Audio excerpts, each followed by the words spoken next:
welcome back again to episode here.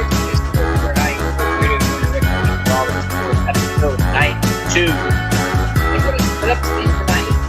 So we're going to do more eventful nights.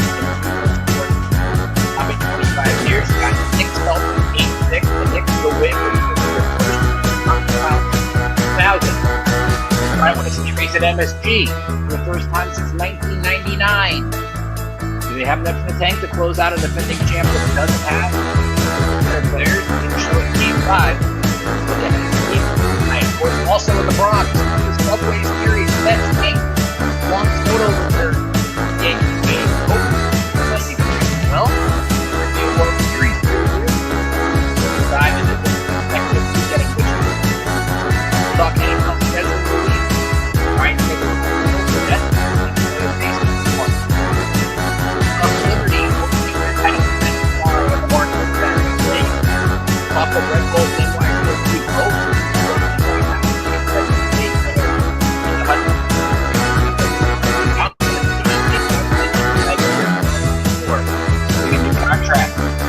All that and much more coming up next on New York State Sports Night.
And of course, thank you all once again for tuning in to New York State of Sports and IE Sports Radio, your direct feed for all the sports. Episode 92, of course, on this 11-year anniversary of IE Sports Radio. It's been a great year plus here at the network, and thank you, Larry B, and for bringing me on, and for all the people here to do some awesome shows. And I think, as I said in the intro, tonight is going to be one of the more eventful New York sports nights. If you've got plans with a friend, go out to a local establishment, maybe get a viewing party together, because it's going to be so much fun to have the Knicks playing a Game 6 in the semifinal, Eastern Conference semifinals. The Subway Series, probably the most hyped Subway Series it's been since the World Series in 2000. Just so much going on, and it's been exciting to bring you the shows. We're nearing almost 100 episodes, which is fantastic as well. I want to remind you, of course, you can follow us on X, IG, Facebook, YouTube at IE Sports Radio. If you are here on YouTube listening with us live, please leave a comment in the chat. Feel free to have any questions, comments. I will gladly answer them on air or on Twitch. Go to iesportsradio.com/New York State of Sports. You can learn more about me, learn more about the show, learn more about our other shows and our awesome hosts. You can also follow us on X at NY State Sports IE, or you can follow me on X at Rickinator555. So we're going to take our first break. We're going to hear from some of our sponsors. We'll be right back, and we're going to be talking about all things Knicks, and both the celebration of Game 4 and the frustration of the two losses they had, and why I'm kind of concerned the Knicks don't know how to handle this kind of stage. You're listening to New York State of Sports and IE Sports Radio, your direct feed for all this sports. We'll be right back after a word from our sponsors.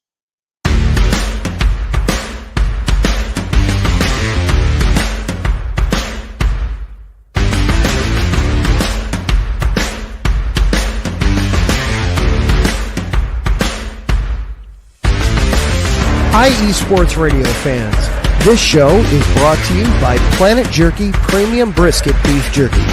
Planet Jerky is the official jerky of the 2022 California League champion Lake Elsinore Storm, single-A affiliate of the San Diego Padres. This all-brisket jerky has gluten-free options, contains no MSG, no sodium nitrate, is low in sugar, and high in protein. Go to their website at planetjerky.net and follow them on Instagram at Planet Jerky. Planet Jerky, the jerky that's on a whole other planet.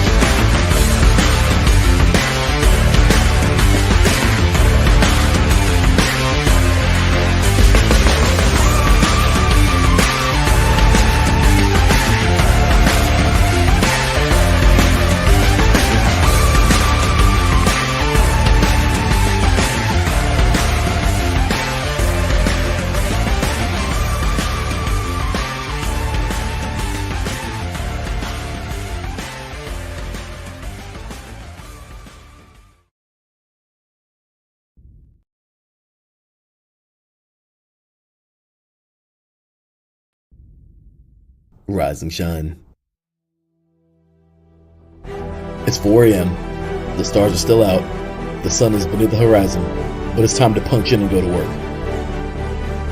The comfort of your warm-ups turns into the grinding out of your reps as the clinking and the clanking of the plates create a symphony of euphoria. There's no other feeling like it. Earn it, burn it, and take what's yours. IE Sports Radio has proudly partnered with Vital Apparel, a brand that not only fits great, but also promotes and donates to mental health research. Use our code IESR to get 15% off their comfortable and inspiring gym wear and help them on their amazing journey to support mental health. Go hard, take part in your iron therapy, and be strong. Because when your mental health is as strong as you are, there's no telling how far you'll go.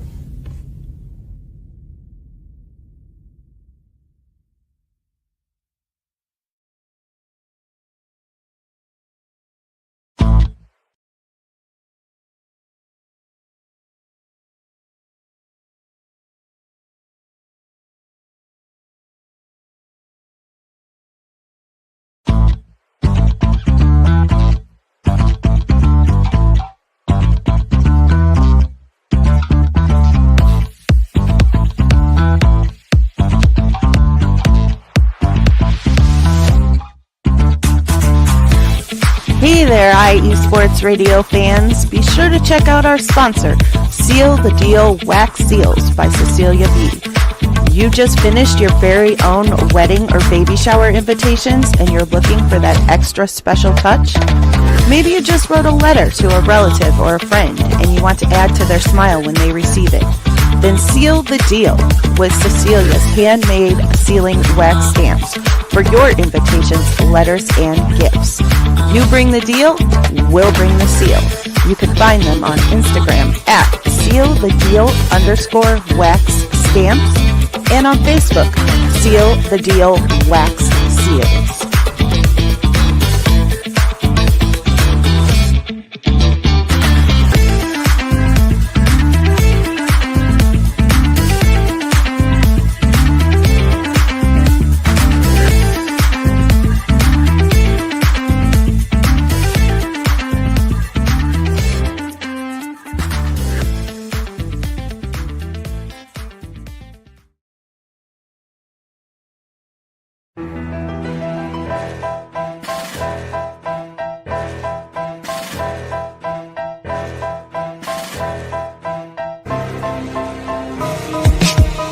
For the last 10 years, IE Sports Radio has been bringing you amazing content ranging from interviewing legendary athletes, coaches, and other authorized media personnel to building tailor-made shows dedicated to all major sports cities around the country. Make sure to follow us at IE Sports Radio on X, Instagram, Facebook, TikTok, and YouTube to keep up with the latest in sports and with all of our shows. Also, make sure to check out our daily updated website at iesportsradio.com. At iesportsradio.com, you can see our daily show schedule and check out all of our show pages with personal bios to learn a little bit more about each of our awesome hosts. In addition to our show pages, you can catch the IE Sports Radio blog, Hall of Fame, Fans of the Month page, and our merchandise shop including t-shirts, tank tops, caps, long sleeves, hoodies, and more. For now over a decade here at IE Sports Radio, we've continued to be by the fans, for the fans, and we thank you all for your support and for making IE Sports Radio your direct feed for all that is sports.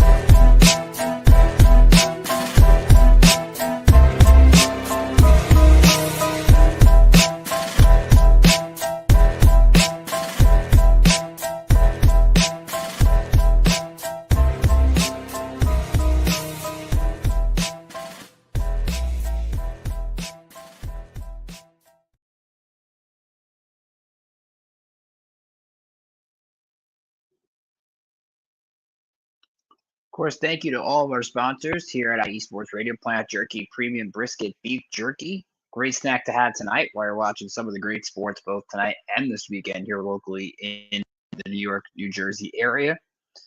Vital Apparel, great gym wear for a great cause in mental health awareness. You can use that code IESR, get 15% off your purchase. Seal the Deal Wax Seals for those awesome weddings and special events for your invitations. And of course, I mentioned earlier at IE Sports Radio. Follow us X, Instagram, Facebook, TikTok. Definitely could use your support. And if you decide to subscribe, leave a comment on the YouTube page and you subscribed because of New York State of Sports. But again, if you're listening here live at noon on a Friday, we thank you. And if you have any questions, comments, please join us here in the chat. Taryn Rodriguez, the man behind the glass, here with us again. Thank you, Mr. Taryn. So let us dive into the Knicks. Game 6 tonight, 8 o'clock Eastern, MSG. Mike Breen, Doris Burke, Richard Jefferson on the call on ESPN. Knicks lead the series 3-2. A win puts them back in the Eastern Conference Finals for the first time since 2000. And a chance, I think it's the third time in the last 2 years they have a chance to close out a series at MSG. They failed to do so each time. If they do win tonight, it'll be the first series clinching win at Madison Square Garden since 1999. I have not looked up how much these tickets are on the secondary markets. I imagine they're extremely expensive. I imagine that 7th Avenue, both the block, the watch party outside the Garden, and the street itself will go crazy if the Knicks do manage to get a win tonight. As of right now, you look at this game, and you would think the Knicks should win this game. They're at home. The Celtics are without their star player in Jason Tatum. And, of course, our best wishes to Jason Tatum as he recovers from that torn Achilles injury. Knicks are only favored by 2.5 tonight. And I think you look at this team, there's a couple things to me that worry you. And I'm going to start with the negatives because I think they were great in Game 4. Finding a way to win. They've been down double digits in 4 of the 5 games in the series. It's been kind of that weird momentum-like series. But I've been disappointed in the Knicks for lack of urgency.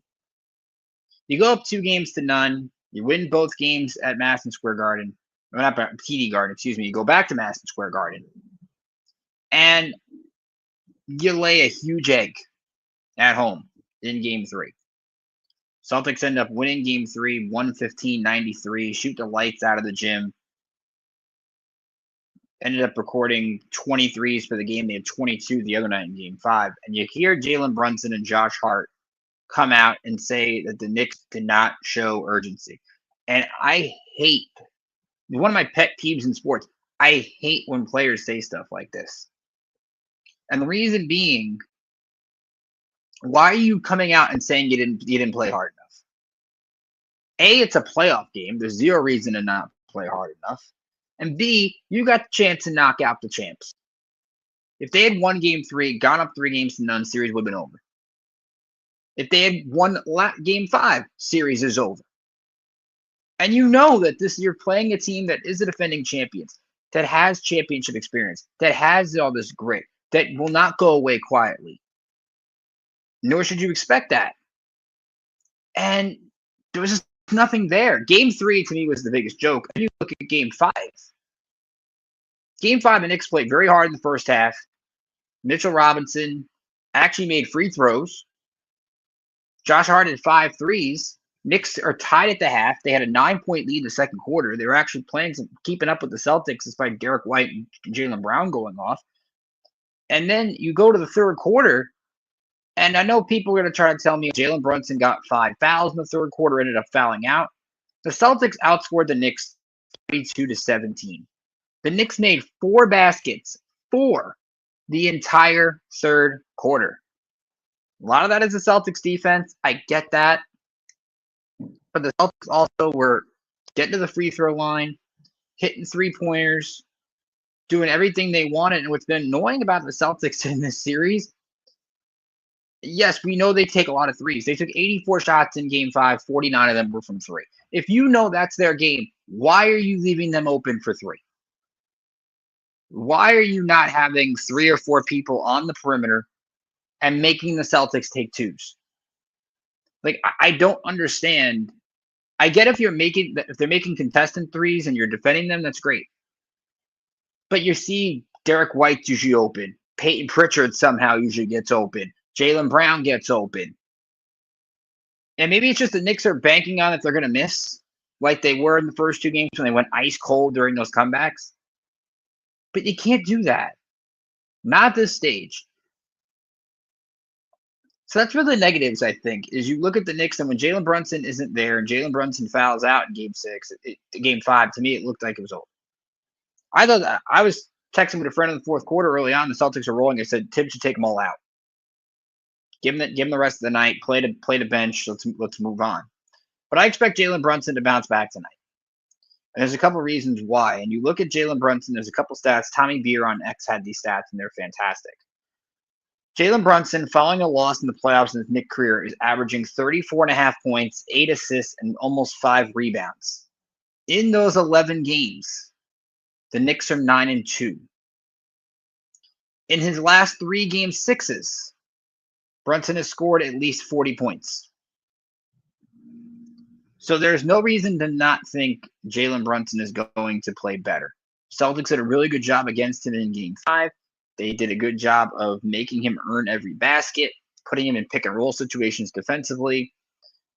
And now the Knicks have to kind of adjust accordingly because Brunson gets in foul trouble early. Cat, which we'll get into in a second, he gets in foul trouble. And when your top 2 guys are sitting the bench, there's not much you can do. Which leads to the other question. What about the rest of the supporting cast tonight? Because to me, it's not going to be about what Jalen Brunson does. You kind of know what Jalen Brunson's going to do. It's going to be about the other 3. We talk about OG Anunoby, who's absolutely disappeared in some of these games in this series. Game 5, OG goes 1 for 12 with 6 points. And you look at OG when the Knicks win, he comes out and has a good game. Game 4, he had 20 points. Game 3, he has 2. Game 2, he had 5. So you're seeing either OG gets 20-plus points or he gets less than 10. That can't happen. You go to Mikal Bridges. Mikal Bridges had a rough night the other night. You would think that Bridges and Anunoby would have better games offensively because they don't have to worry about guarding Tatum. You now have one less player that you have to guard and spend the bulk of your time on. Bridges had just 9 points in Game 5, having 23 in Game 4 in the win, 12 in Game 3, 14 in Game 2, all that in the second half, and 8 in Game 1, but the clutch plays in overtime. But Bridges has been inconsistent. Anunoby has been inconsistent. And what's been infuriating the most of a guy who's been inconsistent is Karl Anthony Towns. Now, Karl Anthony Towns had some great games against the Pistons in Detroit when the Knicks needed him.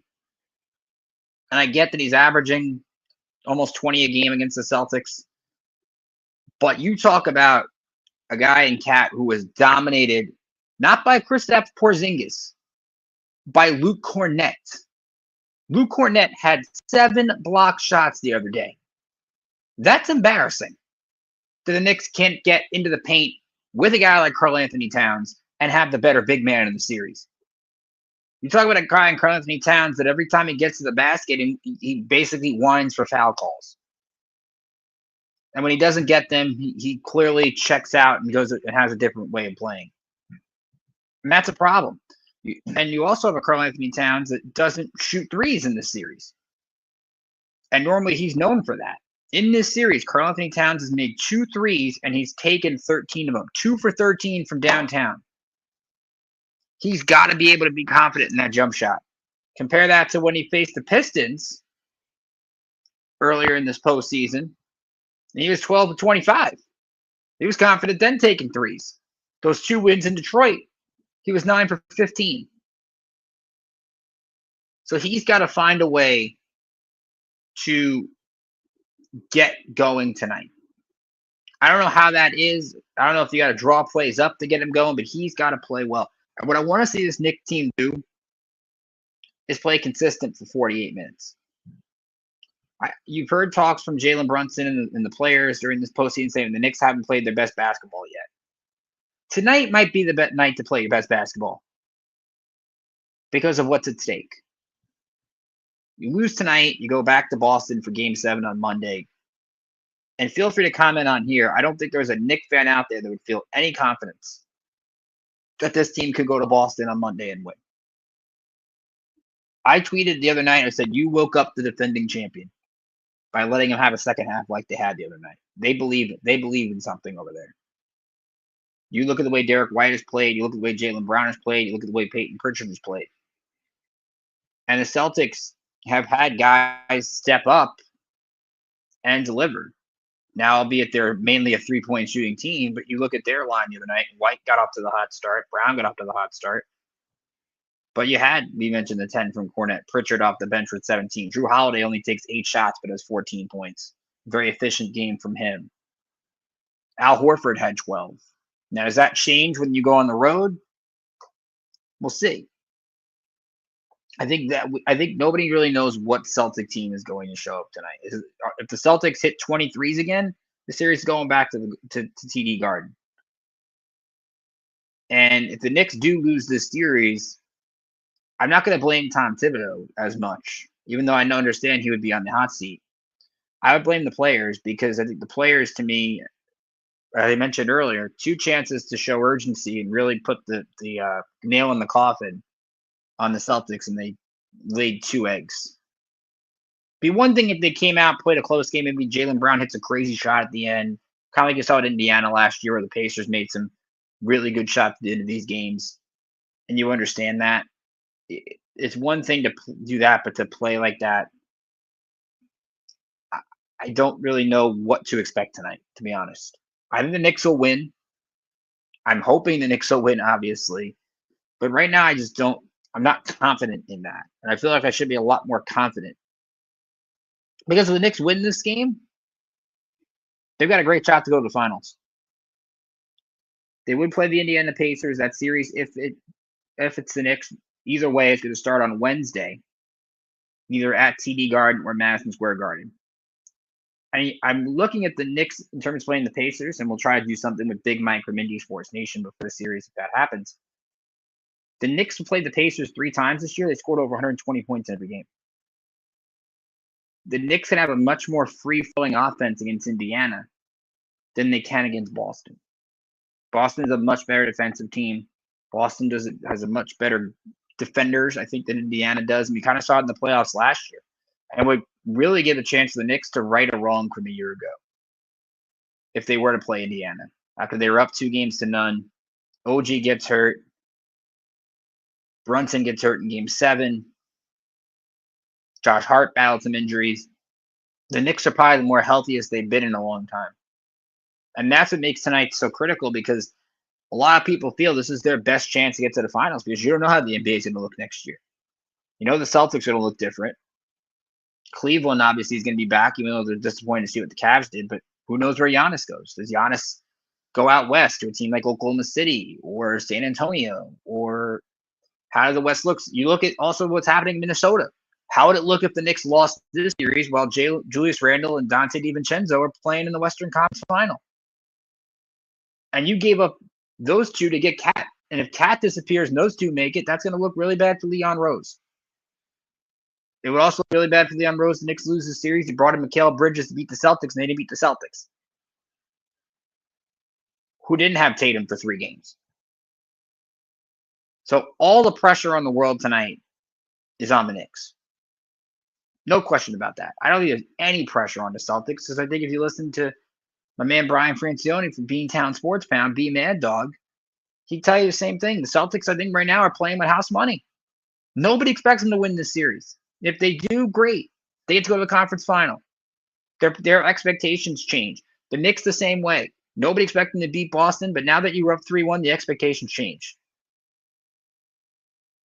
And I think that's where the pressure lies. Can this team, continuing to bounce off the mat, find a way tonight to put together a great performance? They haven't handled being ahead extremely well, but can they bring that intensity to this kind of game? I kind of think they will, but again, I'm not extremely confident in that. So again, if the Knicks do advance, we'll try to do something with Big Mike before next week. Again, that series would start Wednesday at Madison Square Garden. We would be live before Game 2 next Friday night if that happens. Go to the NBA draft lottery and disappointment for the Brooklyn Nets. Everyone's looking about the ping pong balls at the lottery in Chicago. And not only the Nets not getting the top 3, they dropped to 8th. And that's just disgusting because you look at the way these teams are, right? Team like Utah, who's bad all year, drops to 5th. Washington drops to 6th. And you get a team like Dallas with a 1% chance to win the lottery, gets the top pick. Basically gives his GM, Nico Harris, another lifeline to draft Cooper Flag. And I'm not here to talk about the whole, is the lottery rigged and all those things, but that's a really interesting coincidence that Dallas is going to get Cooper Flag. San Antonio gets number 2. So now that's a pick they could use to maybe get Giannis and Wemby together in San Antonio. Philly gets 3 after they get basically a reprieve after their big 3 didn't work. And how is the NBA supposed to find competitive balance when Charlotte can't get the top pick? Washington can't get the top pick. Utah can't get the top pick. You're going to have perennial markets that are just terrible. And what does that do? I know you can point to the Pistons. The Pistons got the number 1 pick and got Cade Cunningham. And what happened to them? One player can single-handedly change a franchise. When you have a franchise like some of these that can't get the top players, I'm not talking about the Nets here for a second. That's going to ruin the competitive balance in basketball. The Nets, it hurts them because you would use this pick either to take a top 3 guy like a Flag, a Dylan Harper, an Ace Bailey, or you would trade it to try to get Giannis. The only difference why the Nets would have a better chance, I'm sure Giannis and the Bucks would try to avoid him staying in the East, is that the Nets have so many first-round picks and so many draft picks that you could package, let's say, a second or third pick with like 5 other picks and make that happen. But now you're stuck at 8. So the question is, what players should the Nets take next month in the draft? There are 2. You look at the ESPN mock draft and the CBS mock draft. There's a couple of interesting players. ESPN, Jonathan Givony has the Nets taking Con Kneppel from Duke, 41% from 3 last year. Very interesting power forward. We see what that. But the more interesting pick is the CBS pick, Jeremiah Fears from Oklahoma, the point guard. And Fears, to me, if you watch him, especially in the NCAA tournament, if you watch him against Connecticut, it's the only game they played. I watched that game a little bit. Fears definitely has an ability to get the ball to the basket. He's definitely one guy that loves to go downhill. I think the question was he got into foul trouble in that game, but that's kind of a ball-first point guard that I think I would like to see the Nets have. I think he could fit with what they're trying to do, and a lot of the buzz right now seems to be around Fears at 8 if he's on the board. So the Nets can do a little wheeling and dealing. They could always move up in the middle of the first round. They have a bunch of picks in the 20s that they could maybe trade up. Maybe they end up dealing Cam Johnson before the draft to try to get an extra pick here or there. That's possible. But you talk about a Nets team that was pretty good to start the year, ends up trading people away, like a Dorian Finney-Smith. They trade away other pieces, and you want them to really put together a competitive team for Jordy Fernandez in his first year, and they did not. What did you get for it? What did you get for it for not openly tanking? I don't think they openly tanked, but they didn't really put their best teams on the floor. What did you get for it? Nothing. Absolutely nothing. And I think that's where the lottery kind of helps, because it prevents teams from tanking all the time, but still a very disappointing performance, disappointing outcome for the Nets. Let's talk New York Liberty real quick. They will open their title defense tomorrow, 1 o'clock Eastern on ABC. ABC will show the entire banner raising and the ring ceremony, so you get a chance to see that. And it's a very formidable opponent in the Las Vegas Aces, the team that the Liberty played last year in the playoffs, beat them in 4 games. Vegas, of course, beat them 2 years ago to win the championship, so there's a rivalry brewing over there, and I think that's going to make for a lot of fun. We were covering the game last week, and we want to thank the New York Liberty for that. And I was watching them play the Connecticut Sun. It was only a preseason game, so you're not going to get too much. Even Sandy Brondello, the head coach, said it was more about evaluation than really results in the preseason.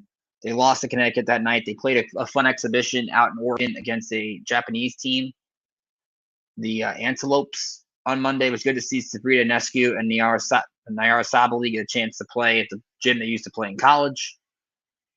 And one of the things you look at with the Liberty rebounding, particularly on the offensive side, they struggled a lot in the first preseason game against the likes of Tina Charles in terms of getting on the glass. A lot of second chance points for Connecticut. And that's something that Natasha Cloud said in the post game last Friday about kind of being a wake up call. They got to be able to control the effort plays and things like that. They'll get there. Again, haven't started the season yet. It's a team that's still expected to maybe repeat as champions.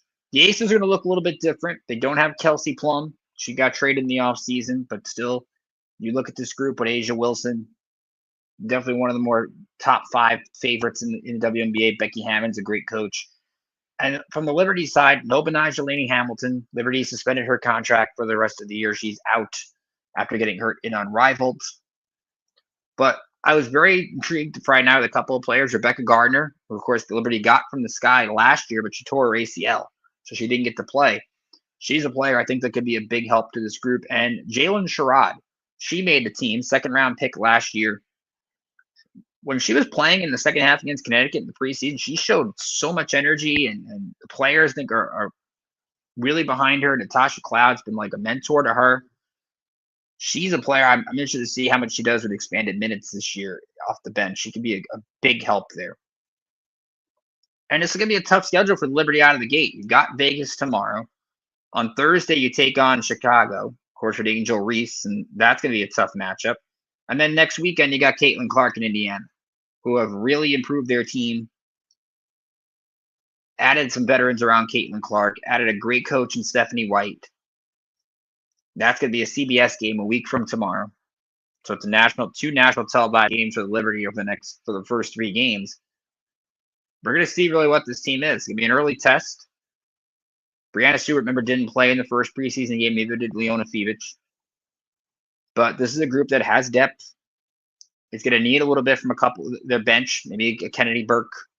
Maureen Johannes is shooting those one-legged threes. She somehow does that better than anybody out there.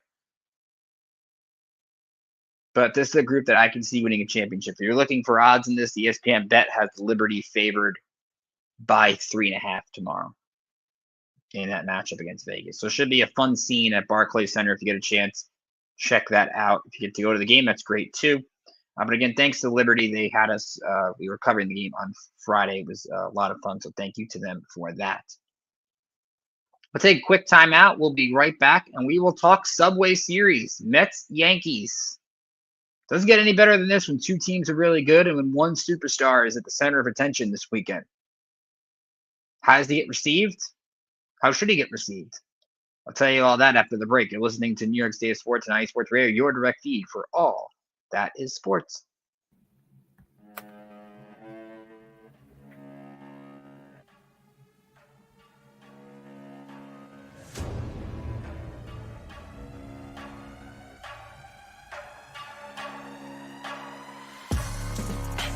What's up, everybody? It's your boy, Big Mike from Indie Sports Nation.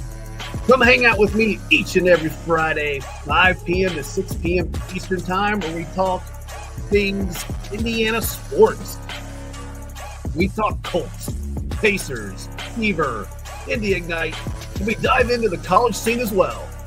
Boilermakers, Hoosiers, Irish, Bulldogs, and every school in between.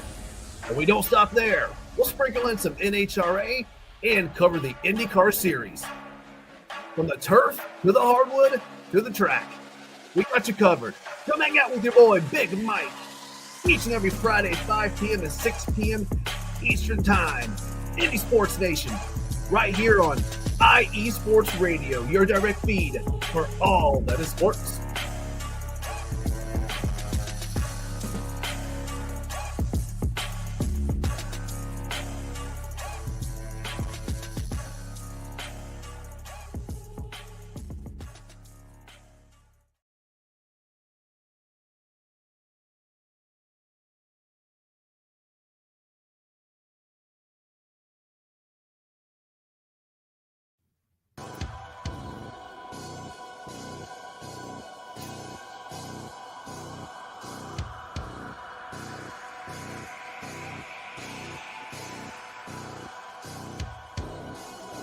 Are you a fan of Minnesota sports? Do you love the Vikings and hate the Packers? Are you a fan of the Timberwolves, Twins, Wild, Lynx, St. Paul Saints? Here on the Bold North Breakdown, we'll talk about all of those professional teams as well as all the college teams in the area. That's your basketball teams, football, hockey, volleyball, men's and women's sports alike. We talk about them all. Here on the Bold North Breakdown. Join me, your host, Glenn Ritter, every Thursday night at 7 p.m. Central to discuss all that is happening in the Minnesota sports scene here on IE Sports Radio, your direct feed for all that is sports.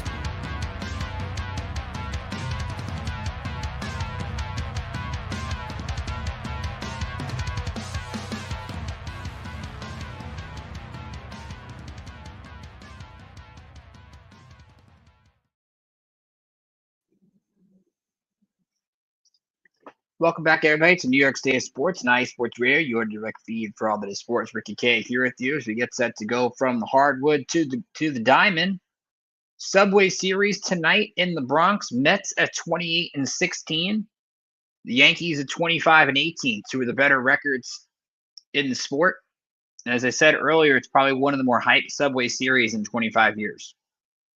Like both these teams, I think, are in a great position to really do something special. Ralph Calise, of course, is here, our resident Mets fan and host of the Yinzer Report. Every tonight, you could hear him on the network. Happy 11-year IE Sports Radio anniversary to you, good sir. Yes, there are really bad thunderstorms here. I'm not sure if you hear it outside my window. There are really bad weather here in the area right now. I think it's supposed to clear up. There's supposed to be like some rain later tonight, like 9, 10 o'clock-ish. We had a lot of rain here in the area this week. Mets played in some awful weather at home against the Pirates this week. I was surprised they even played, was it Wednesday's game? And I think it was probably good that Soto got the night off in that one because that weather looked pretty ugly. And Ralph brought up the next topic that I'm going to talk about. It says the Yankees booing Soto is out of jealousy. Yankees fans never want to see anything good for the Mets, just like all other New York teams. So let's get into that. Because obviously, I think the series gets ratcheted up another level because of Juan Soto. I think nationally, it's going to get more attention because of Juan Soto, and both these teams will play on Sunday Night Baseball this week, which will make it interesting. I think he's going to get booed. And quite frankly, I don't blame Yankee fans who do it. I get it. You should be very appreciative of Juan Soto. He helped the Yankees get back to the World Series, something they hadn't done since 2009. Hits the big home run against Hunter Gaddis and the Guardians in Game 5 to send the Yankees to the World Series. Did everything great for this team. But he didn't want to be here. He didn't want to be here long term. You could be thankful and still recognize the fact that you traded for him, had him for a year, and he elected to take the most money with the Mets. It's not a bad thing. We said that back at the time. Like, you can't blame the Yankees for doling out $700 million only to lose out on this. It's not like the Yankees put out a really bad offer and were non-competitive. So Juan Soto had similar offers and decided to go elsewhere. So he's going to get treated like a villain. And you've been hearing him all offseason and spring training and early in the year, and he's making all these talks about Aaron Judge and all this stuff like that. It kind of sounds like Juan Soto, part of him wanted to stay, but goes to the Mets. And while he hasn't been the immediate impact that some fans would want, he hasn't hit double-digit home runs. He's been a great impact to Lindor, a great impact to Pete Alonso for protection at lineup, and he's done a little bit of everything.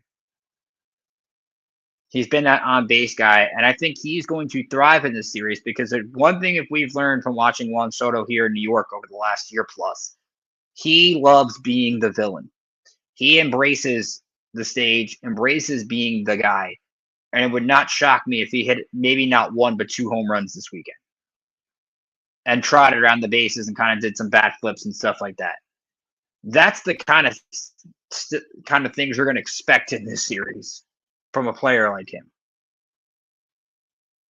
But outside of that 1 year run, there's no emotional attachment. If Juan Soto played 5 years with the Yankees and left, he's getting a standing ovation. He'll probably get a video tribute tonight anyway, just because, let's face it, everybody gets video tributes now. When they return, we kind of have to maybe now start to set an expectation for what's a video tribute, what's not. But I don't see the emotional attachment for the Yankees that would allow Juan Soto to get a standing ovation tonight. If he'd won the World Series and left, then I acknowledge getting a standing ovation because you accomplished everything you were supposed to accomplish when you put on the pinstripes. I mean, the Yankees haven't been that far off with this trade. Again, it hurt, but Trent Grisham has been money for the team this year, 12 home runs. They gave a lot of pitching to get Juan Soto and Trent Grisham. But in the end, it's worked out for both. And you think back, because we have the 11-year anniversary of the radio station this week, I kind of think back to the Subway Series. Subway Series is a fun time and a stressful time in my family.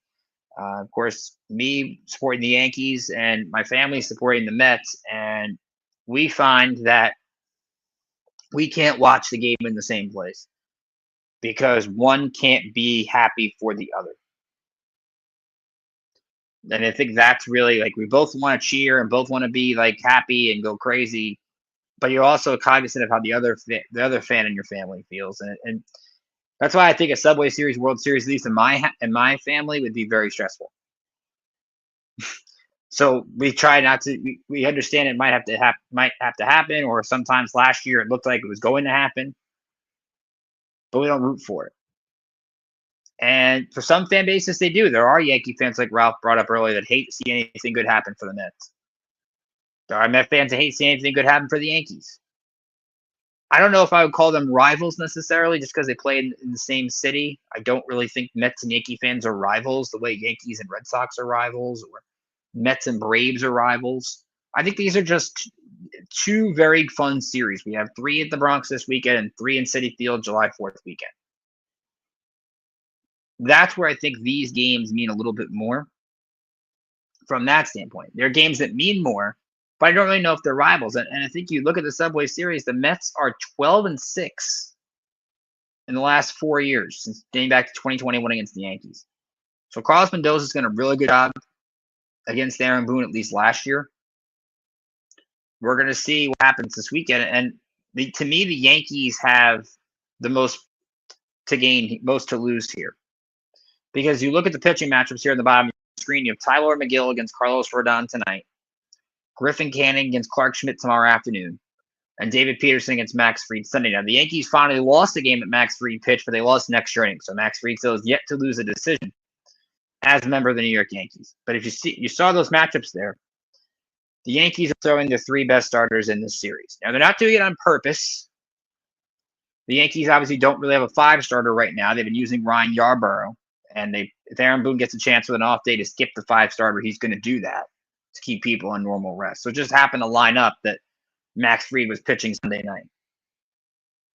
But you want to go out there for the Yankees and make a statement. You want to go show Juan Soto that, hey, let's go take 2 out of 3 against your new team.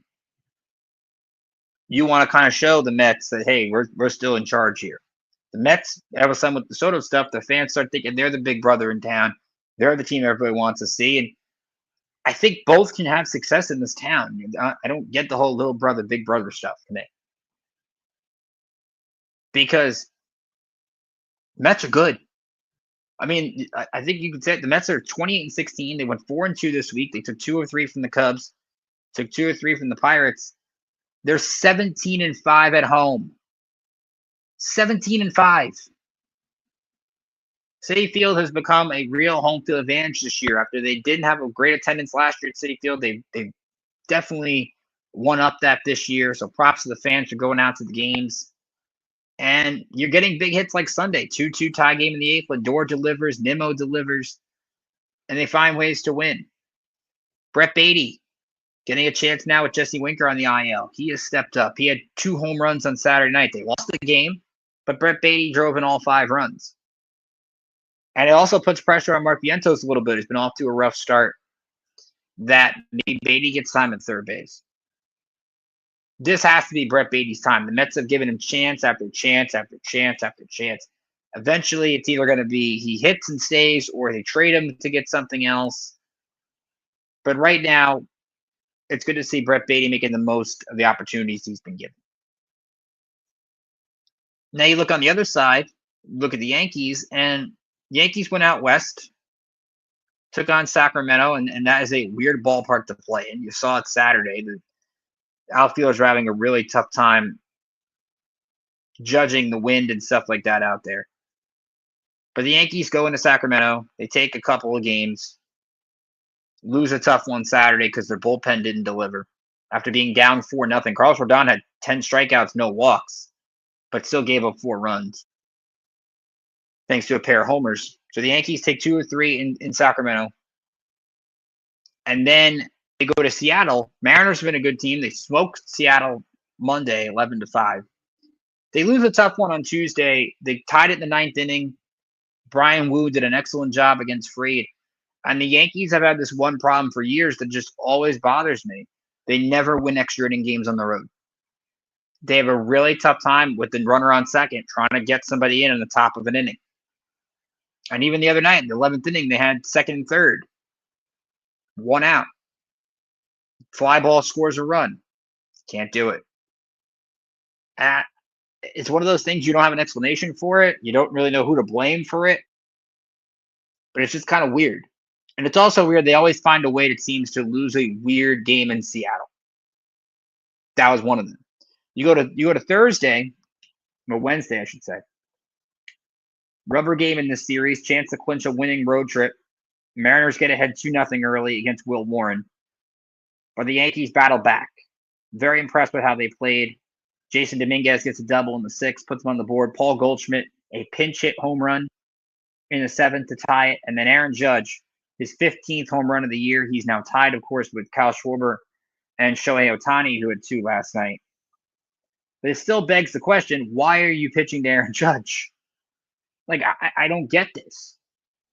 The supporting cast, I get it's been good enough and it's kind of made teams pitching, but there's nobody on base. Why are you pitching to the guy? I just don't understand it. But Aaron Judge is doing what Aaron Judge does.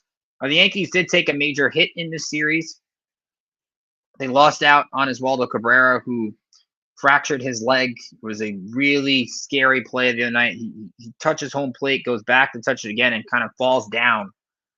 And they have to get the ambulance. They get and all those things. And Oswaldo calls Aaron Judge and says, "Did I score?" Look, Oswaldo's a fan favorite. He's a player everybody loves. Utility guy that can play all over the place. Great energy in that clubhouse. He's going to be missed extremely. And I think you look at the Yankees now at third base. DJ LeMahieu is back. But this is an opportunity for Oswald Peraza to really make a name for himself. And what I've liked in limited time from Peraza this year, his swings look a lot more confident. Looks like a player who's ready to make an impact. But will he get that chance? We've seen Cabrera. We've seen Peraza. We've seen LeMahieu. We've seen Pablo Reyes. The Yankees have a third base issue. They've had a third base issue, honestly, since the beginning of the season. Now, this doesn't mean Nolan Arenado's walking through that door because, again, you look at the financials of that, it makes it less likely. But you don't have your third baseman and you don't have your second baseman, either, with Jazz being out. So the Yankees quietly getting some injuries in the infield that might be a little bit concerning. When you look at a defense that's actually been better than it was a year ago, you're risking that now kind of diminishing a little bit. Outfield still's been pretty good. And again, Goldschmidt has kind of helped out at first base tremendously and given him some production there. Now, could you see maybe Ben Rice get a shot at third? I don't know. But again, we're talking about opportunities that happen if and when Stanton comes back. We're still about 2 weeks away from looking completely at the standings. But for right now, if you wanted to dive into it, the Mets at 28-16, second best record in the National League. Only Dodgers have a better record at 29-15. Yankees right now at 25-18, second best, tied with Cleveland for the second best record in the American League. Only Detroit, who's 29-15. Heck of a run by the Tigers. They've been fantastic. They've won 8 of their last 10. Tigers are the best record in the AL right now. After this series, the Yankees will host the Texas Rangers. That'll be a series beginning Tuesday through Thursday in the Bronx. And then we'll be back with you on Friday. The Yankees will be in Coors Field taking on what is a joke of a franchise in the Colorado Rockies. We will save that Colorado diatribe for next week. Mets, meanwhile, after this weekend, will go to Fenway. They'll play the Red Sox for 3. Red Sox are a game under 500 right now. Rafael Devers is trying to figure out what position he actually wants to play. And Boston took it on the chin against the Tigers a little bit this week. After Boston, the Mets will be playing, I think it's the Dodgers. Yep, Mets will host the Dodgers for 3 at Citi Field next week. So next week we'll look ahead to Mets-Dodgers. That's a rematch of the NLCS.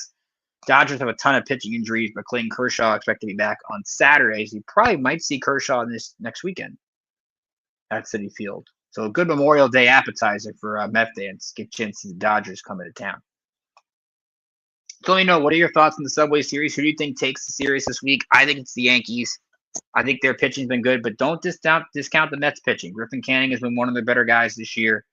David Peterson always seems to put up a consistent effort on the mound. And Tyler McGill could go out there and put up 9-10 strikeouts. I think we're going to get 3 very competitive games and we'll see what happens in the late innings. Both these bullpens, I think, have some strengths and weaknesses to them. Maybe Devin Williams sees Pete Alonso again, which hopefully doesn't wreck Williams too much. He actually did a good job on Tuesday getting out of that 10th inning, still tied. I was actually very impressed by that. So we'll take one more break. We'll come back. We'll wrap up the show with a little soccer, and we'll talk NFL schedule release. Not pretty for the Giants and Jets, especially the Giants. You're listening to New York State of Sports, 90 Sports Radio, your direct feed for all the sports. One more segment for episode 92 coming up after the break.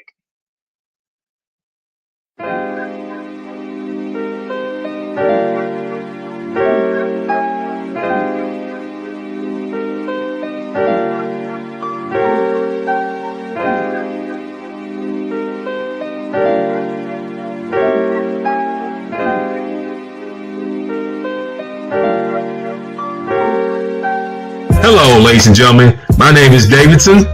It's your boy, Dentarius Locke. And we are the hosts of Fast Break here on IE Sports Radio, where we discuss everything in the world of basketball from prep to the pros. You guys should definitely check us out, man. Sunday, 8 p.m. Eastern, 5 p.m. Pacific. We got all the basketball information you guys need, so we look forward to you guys listening in. And please do, because we are the best basketball show on this side of the Mississippi. And please do check us out on Twitter at FastBreakISR. D-Lock, where's our time again? 8 p.m. Eastern, 5 p.m. Pacific. That give you guys plenty of time on a Sunday. Tune in.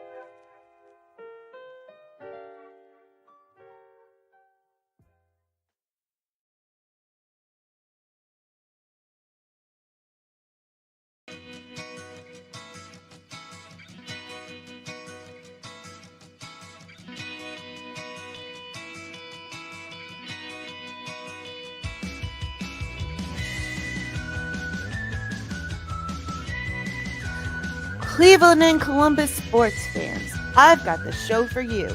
I'm Jen B, host of the Show of the Land right here on IE Sports Radio, your direct feed for all that is sports. You want football? I've got the Browns, the Buckeyes, the Eagles, the Purple Raiders, and more for you. You want basketball? I've got the Cavs and the Charge for you. You want hockey? I've got the Blue Jackets and the Monsters for you. You want football, aka soccer? I've got the Crew and the Crunch for you. You want volleyball? I'm going to unleash the fury for you. You want more Cleveland and Columbus sports? I've got them all for you, from the majors to the minors to the college rinks. Catch me, Jen B, every week on the Show of the Land right here on IE Sports Radio, your direct feed for all that is sport.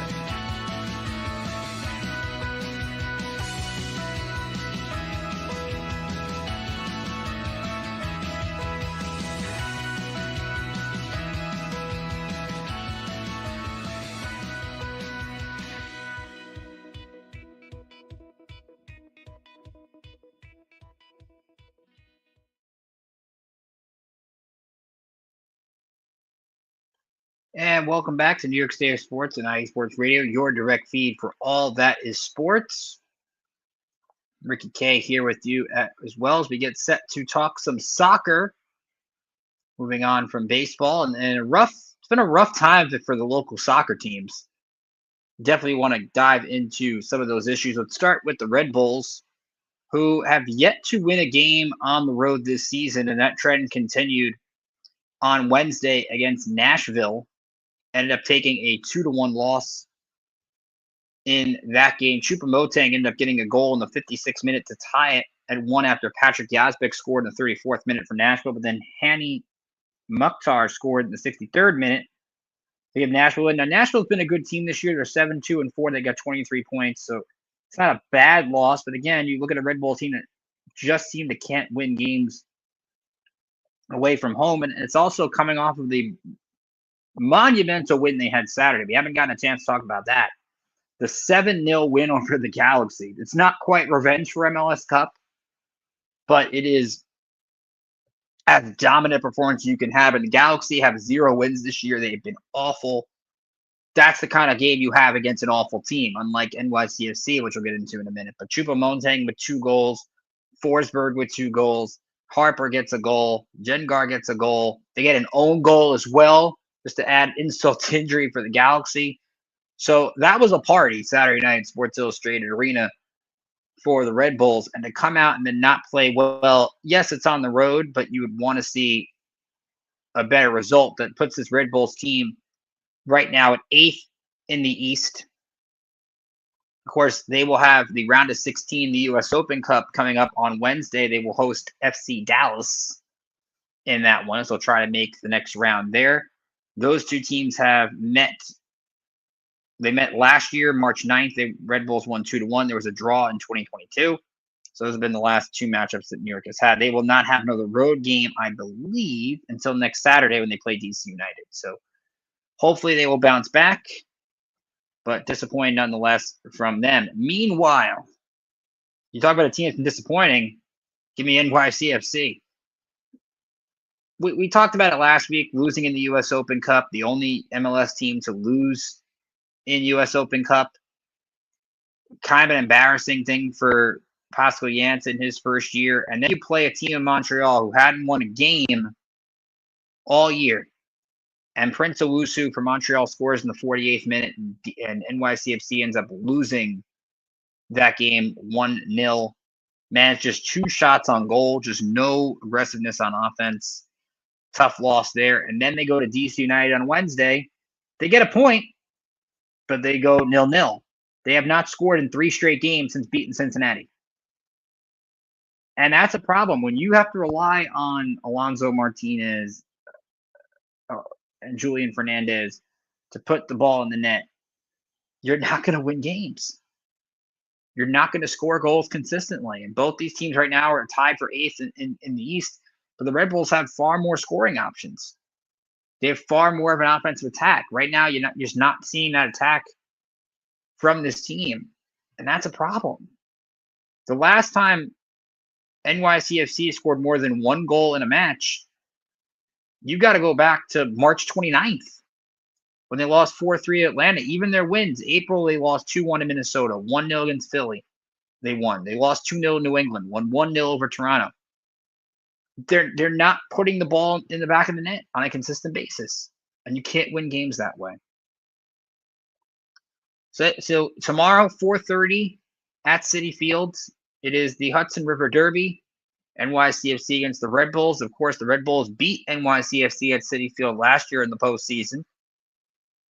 That was a 2-0 win. Last year, though, it was NYCFC who ruled the day. They won both games, 5-1 on September 28th and 2-1 on May 18th. So we'll see which team has the upper hand. Right now, you love the Red Bulls, I think, more in this game because of their better attacking side.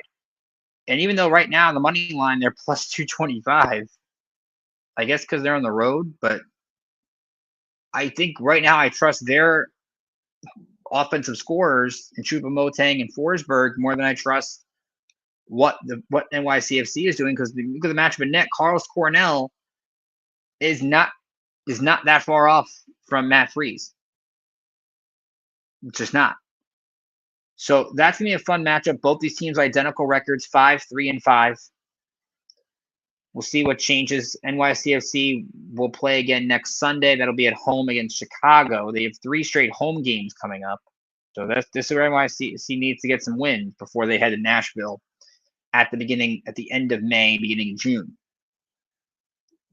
And then to the NWSL, we're going to talk Gotham FC, and it's been a really fun last few months. We've gotten a chance to do some cool things here at the station, particularly here with this show. We've covered, of course, we've been at the New York Sirens game. We've, of course, got a chance to do preseason for the Liberty last week, which was great. And hopefully we'll get a chance to cover some Liberty games this season.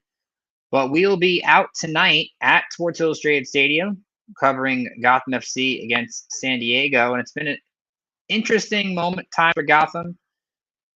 They have, of course, battled some injuries. They've not been the same team people expected coming into the year, a team that made the semifinals last season. They're missing Tierra Davidson. They're missing Rose Lavelle. And right now their scoring just has not been there. They played Louisville last week. They lost 1-0. Louisville scored on a Taylor Flint goal in the 56th minute. And San Diego's going to be a really interesting team. Gotham is favored tonight, but you look at San Diego, they're 4-2-2. They had a chance to win last week against Portland. They took a red card, so Kennedy Wesley's out tonight for San Diego. Jaden Perry, though, scored for Portland in penalty kicks at the last possible minute in stoppage time. So San Diego failed to get the win in that one. They got a draw. These two teams last played June 19th last year. They played twice, actually, three times last year. San Diego FC won in the Challenge Cup in March. They tied 1-1 on May 12th, and June 19th, they won 2-1. And for Gotham right now at 3-3-3, you're looking at a team that has not scored since April 26th, when they won 3-0 against Washington. And they've also not playing their best soccer. They've either lost or had a tie 3 of the last 4. So this would be a night to really get some scoring going and try to get some offensive attack going in this one. I was listening yesterday to the pre-match press conference. Louis Real talked about it. She said, we know that San Diego's team likes to play in one's possession. They want to possess the ball, play a little bit of a chess match. I think it'll be an awesome game to play in. Going to be one where we need to play our cards right, but one that we're ready for. It's a different style of soccer we're excited to play against. And I was looking up the stat online. Gotham has faced 70 shots this year. That's 7.8 a match. That's tied for the second fewest shots faced across 9 matches in NWSL history.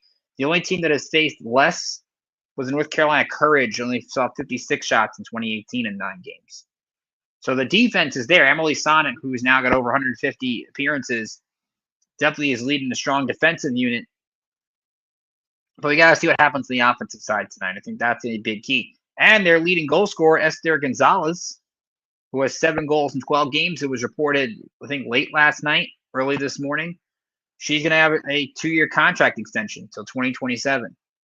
And Gonzalez right now is, like you said, on a tear. She hasn't scored in the last 2 games, obviously, but 5 goals in a 3-game stretch before these last 2. So maybe Gonzalez with that new contract gets on the board tonight. But a fun moment for Gotham, and a fun moment for us. Like you said, a chance to be credentialed for 3 leagues in 5 months. Been a lot of fun here to get a chance to experience some of these games and bring IE Sports Radio out to some of these events. So be sure to check out some of that coverage. Again, you'll get a blog post hopefully sometime this weekend about the game on the website. We have a blog post up right now about the Liberty game.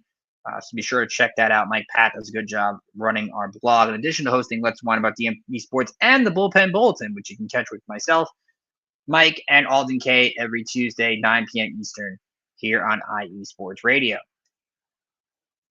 So let's talk NFL schedules. Schedule release, which is always great. Always time to plan out your road trips for the upcoming season. And you look at the Giants in particular, and we'll dive into both these teams. Because again, it's very tough to do win-loss, those kind of things. You don't know what these teams are going to look like when you play them. You only have right now, kind of based off last year and based off the draft and free agency, what you expect. But you look at the Giants, and we all knew they were going to have a murderer's row of a schedule coming into the season. Well, that proved to be murderer's row and then some. Here's the Giants' first 4 games. At Commanders to open the year, at Dallas, home to the Chiefs at Sunday Night Football, home to the Chargers. Maybe the Chargers is a win, but find me a winnable game on that first 4. They lose to Dallas every year with Dak. Washington and Jane Daniels are going to give them fits, and then you play Patrick Mahomes.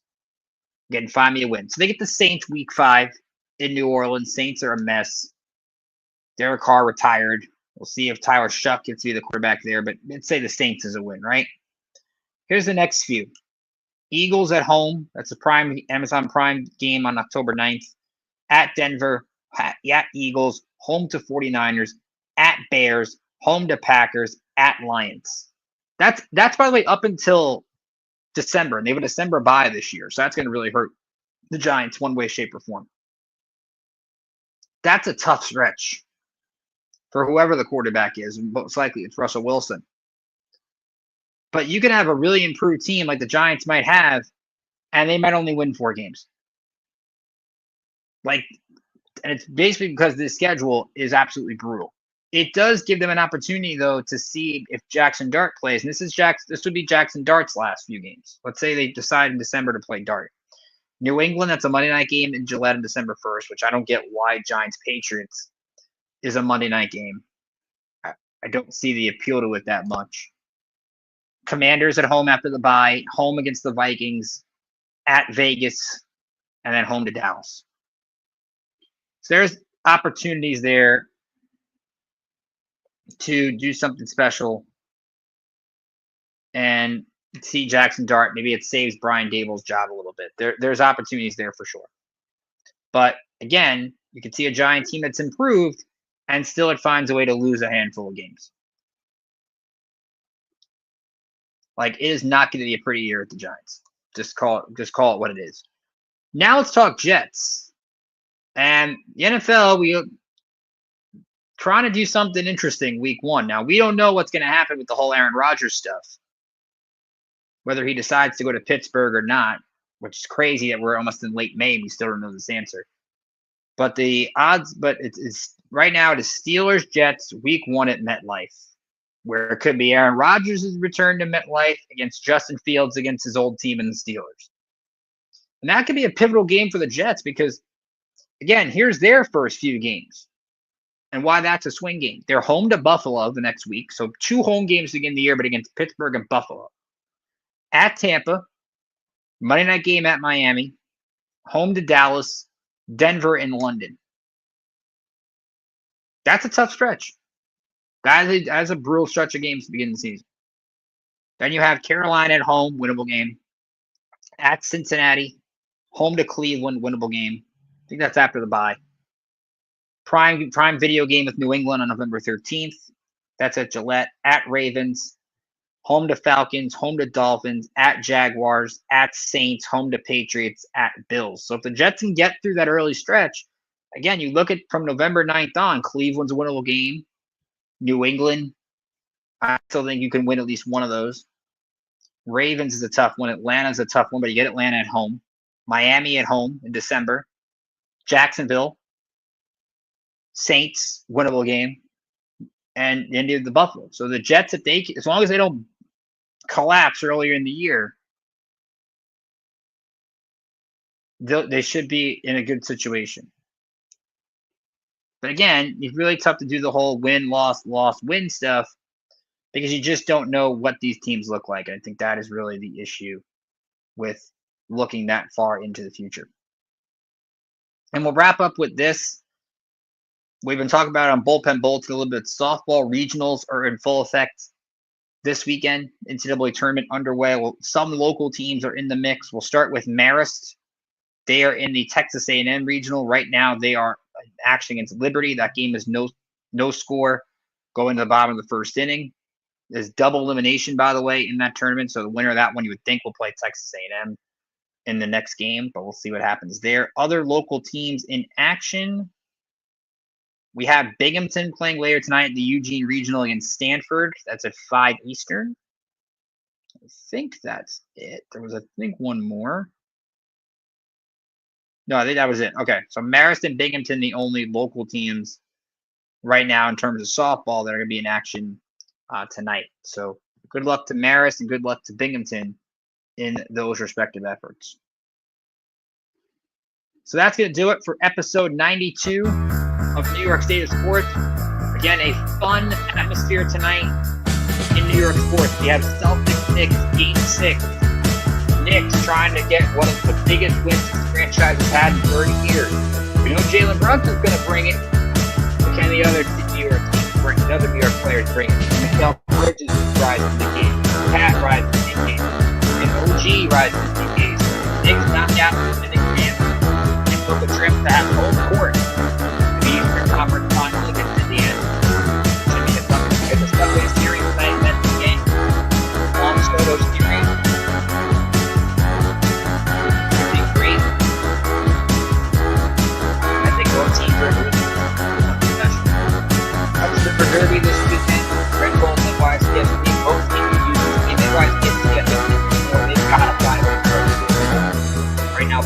in that 8-9 position, which is right on the playoff borderline. So both these teams going to need to put up a good performance. We have liver injuries in the back tomorrow against Vegas.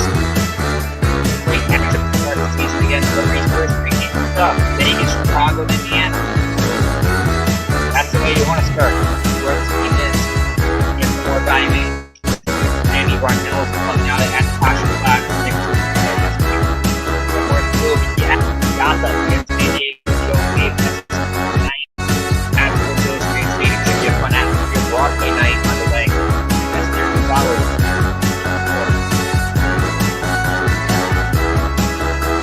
It's going to be a fun night of New York sports. We have to follow up on for Diane and 5 and a great night to put up the Sports Nation later. All this week. It's always a great Friday night here on the network.